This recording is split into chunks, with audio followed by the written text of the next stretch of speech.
আমরা 3টা দলের কাগজপত্র সঠিকতা পেয়েছি। কমিশন সিদ্ধান্ত নিয়েছে, সেই সিদ্ধান্তটা আমি আপনাদেরকে জানিয়ে দিচ্ছি।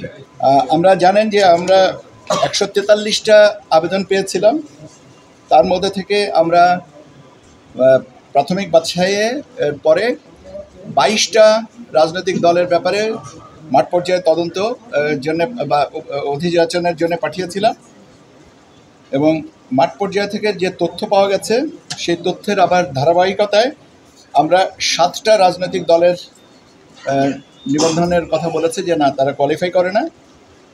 একটা রাজনৈতিক দলের বিষয়ে আপনার বাংলাদেশ নিজামে ইসলাম পার্টি, তাদের ব্যাপারে মাননীয় হাইকোর্টের দায়েরকৃত রিট একটা আবেদন রায় প্রাপ্তির পরে এটা সিদ্ধান্ত নেওয়া হবে এটা। আর বাকি যেগুলো আছে 7টা দলের ক্ষেত্রে আমরা বলেছি যে না, তারা কোয়ালিফাই করেন না, মিনিমাম রিকোয়ারমেন্টকে ফুলফিল করেন না।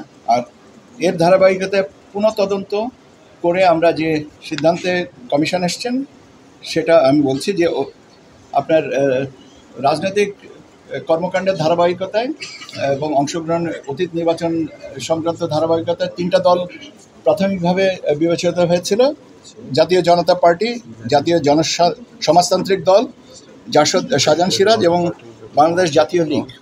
কিন্তু পরবর্তীতে এটা অধিকতর যাচাই বাছাই লক্ষ্য করা গেছে যে তাদের কার্যক্রমের ধারাবাহিকতা নাই, সেই জন্য 3টাকেও বাতিল করা হচ্ছে।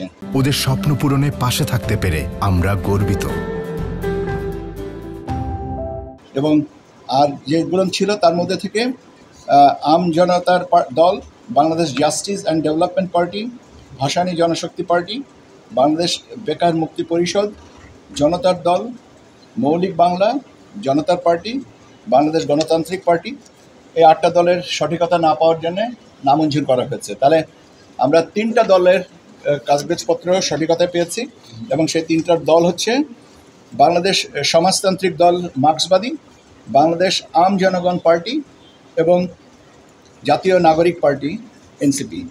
এই 3টা দলের ব্যাপারে এই নতুন প্রার্থিত নিবন্ধনের বিষয়ে এটা কমিশন মনে করেছেন যে এটা এই 3টা দল রাজনৈতিক দল হিসেবে নিবন্ধন পেতে পারেন এবং তাদের ব্যাপারে আগামীকাল পত্রিকায় আমরা বিজ্ঞপ্তি দিব যাচাই বাছাইয়ের জন্যে, অভিমতের জন্যে।